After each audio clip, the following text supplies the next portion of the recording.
क्षितिज के पैरों तले जैसे जमीन खिसक गई थी। वो तो बस कोई भी एक सामान्य ड्रैगन को वश में करने आया था, लेकिन उसके सामने अब सोम ड्रैगन था।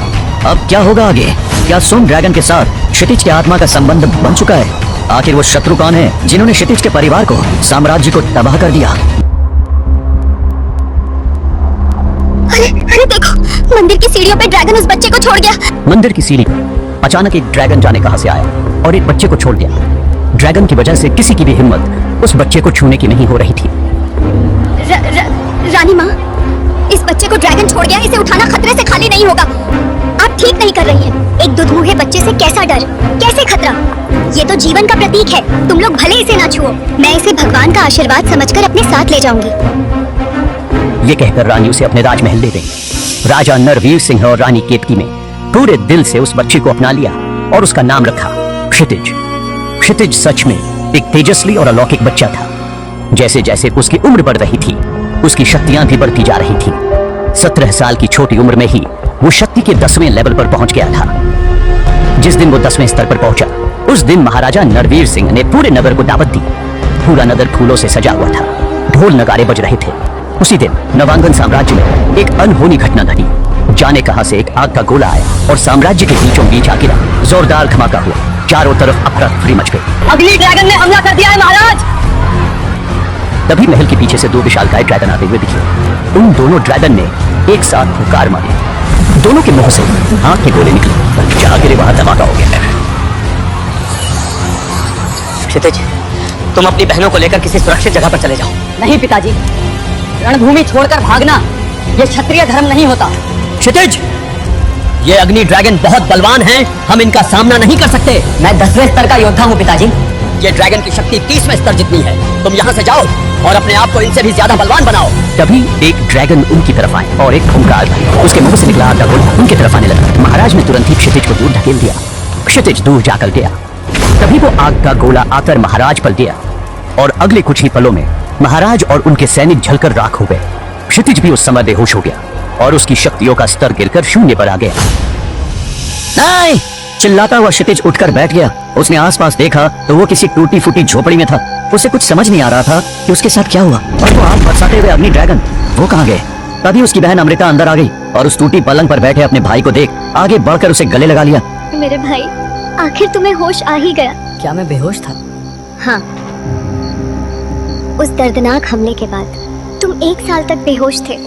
क्षितिज ये सुनकर हैरान था। तभी उसे अपने परिवार की याद आई। वो इधर उधर देखने लगा। दीदी, पिताजी कैसे हैं? हमारी बहनें, जीजा जी, वो सब कहाँ हैं? अमृता की आंखों में आंसू जमा हो गए। कुछ नहीं बचा क्षितिज, कुछ भी नहीं। पिताजी, हमारी बहनें और हमारा पूरा नवांगन साम्राज्य जलकर खाक हो चुका है। क्षितिज की आंखों में दर्द के आंसू थे, लेकिन कुछ ही पलों में उसकी आंखें गुस्से से लाल हो गई। मैं हमारे परिवार को इस तरह खत्म करने वाले को नहीं छोड़ूंगा। मैं उन अग्नि ड्रैगन्स को नहीं छोड़ूंगा। क्षितिज की आंखें गुस्से से लाल हो चुकी थी, लेकिन अब जोश से नहीं होश से काम लेना था। और अमृता ये चीज समझती थी। अपने दुश्मन को पहचानो क्षितिज। अग्नि ड्रैगन हमारे दुश्मन नहीं है। मेरी आंखों के सामने अग्नि ड्रैगन ने हमारा साम्राज्य जला डाला, हमारा परिवार खत्म कर दिया, और तुम कहती हो कि वो हमारे दुश्मन नहीं है। शांत हो जाओ क्षितिज। हमारा दुश्मन वो है जिसने उन ड्रैगन से हमारे साम्राज्य पर हमला करवाया। क्षितिज का गुस्सा अब शांत हो रहा था। वो अपनी दीदी की बात समझ चुका था। अगर ये अग्नि ड्रैगन मुझे मिल जाए तो मैं सबसे बदला लूंगा। दीदी, क्या अग्नि ड्रैगन ही सबसे ताकतवर होते हैं? नहीं क्षितिज, ड्रैगन 7 तरह के होते हैं, जैसे कि अग्नि ड्रैगन, वायु ड्रैगन, जल ड्रैगन, पृथ्वी ड्रैगन, सुरक्षा ड्रैगन, रेडिएशन ड्रैगन। सबकी अपनी अपनी खासियत है, सबकी अपनी अपनी शक्ति है। तो क्या ये सभी की शक्तियाँ समान हैं? हाँ, कह सकते हैं, लेकिन जो 7वां ड्रैगन है वो सबसे शक्तिशाली है, सोम ड्रैगन। सोम ड्रैगन?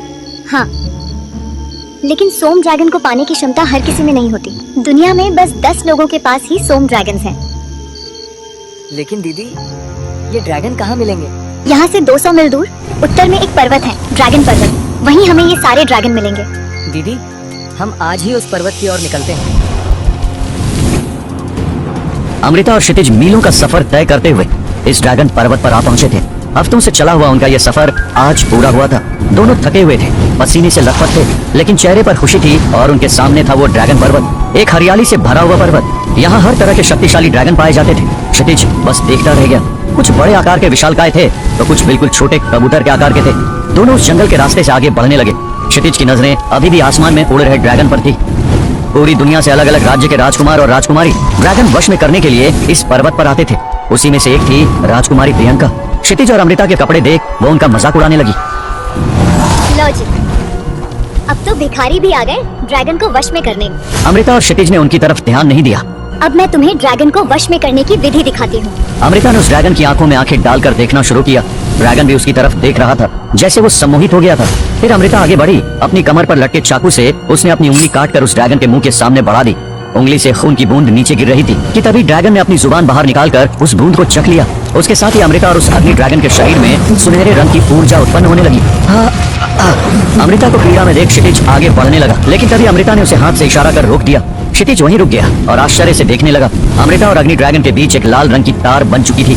अमृता और अग्नि ड्रैगन अपनी शक्तियों का आदान प्रदान कर रहे थे। ड्रैगन की ऊर्जा को अमृता अपने अंदर समाने की कोशिश कर रही थी। उसकी आंखें लाल हो गई थी, शरीर दर्द से कांप रहा था और आगे कुछ ही देर में उनकी आत्माओं का संबंध प्रस्थापित हुआ। अमृता अब सामान्य दिख रही थी। उसने आखिरकार अग्नि ड्रैगन को वश में कर लिया था। उसने मुस्कुराते हुए क्षितिज की तरफ देखा और फिर प्रियंका की तरफ देखा। प्रियंका चुप हो गई थी। बधाई हो दीदी, आपने अग्नि ड्रैगन को वश में कर लिया। अमृता ने खुश होते हुए कहा। चलो भाई, अब तुम्हारी बारी है। क्षितिज ने चारों ओर देखा। बहुत सारे छोटे बड़े ड्रैगन के बीच वो दोनों खड़े थे। वो एक ड्रैगन की तरफ बढ़ा, लेकिन वो ड्रैगन उसे देखते ही पंख झटकते हुए वहां से उड़ गया। दीदी, ये तो उड़ गया। प्रियंका अपने ड्रैगन पर बैठकर क्षितिज को देख रही थी। ड्रैगन के उड़ते ही वो हंसने लगी। क्षितिज, तुम उस लड़की पे ध्यान मत दो, अपनी कोशिश जारी रखो। तुम्हारी काबिलियत के अनुसार तुम्हें तुम्हारा ड्रैगन जरूर मिलेगा। तुम्हारी तो औकात ही नहीं है कि तुम किसी भी ड्रैगन को वश में कर सको। क्षितिज ने दूसरी ओर देखा। वहाँ एक हरे रंग का ड्रैगन था। वो उसकी तरफ बढ़ा, लेकिन वो ड्रैगन भी क्षितिज को देखते ही वहाँ से उड़ गया। राजकुमारी प्रियंका हंसते हुए वहाँ से चली गई। पता नहीं क्यों क्षितिज जिस भी ड्रैगन की ओर बढ़ रहा था वो ड्रैगन भाग जाते थे। ऐसा करते करते पूरा दिन चला गया। इसी कोशिश में क्षितिज के पैर के अंगूठे को चोट लगी थी और खून बह रहा था, लेकिन उसे इसकी कोई परवाह नहीं थी। आखिरकार तंग आकर नाराज होकर वहीं पास के पत्थर पर क्षितिज बैठ गया और बोला, दीदी, मेरी शक्तियाँ समाप्त हो चुकी हैं। लगता है मेरे नसीब में शायद कोई ड्रैगन नहीं है। अपनी कोशिश जारी रखो, मैं रात में रुकने के लिए एक झोपड़ी बनाती हूँ। अमृता वहाँ से चली गई। क्षितिज पत्थर पर बैठकर आजू बाजू वाली जगह देखने लगा। तभी अचानक एक मुर्गी के चूजे के जैसा एक सफेद रंग का ड्रैगन का बच्चा उसके पैरों के पास घूमने लगा। क्षितिज उसे प्यार से देखते हुए बोला, तू तो अभी खुद बच्चा है, जाओ अपनी जिंदगी जियो। वो बेबी ड्रैगन धीरे धीरे उसकी तरफ कदम बढ़ा रहा था। जब क्षितिज उसको उठाने के लिए झुका तो वो पत्थर के पीछे जाकर छुप गया। लो, अब ये बच्चा भी भाग गया। क्षितिज ऊपर उठकर अपनी जगह पर सही से बैठ गया तो वो फिर से उसके पैरों के पास हिलने आ गया। थका हुआ क्षितिज उसी पत्थर पर ही लेट गया। उसकी आंख लग गई। वो बेबी ड्रैगन क्षितिज के पैरों में खेलते खेलते बहते हुए खून को अपनी छोटी सी जुबान से चाटने लगा।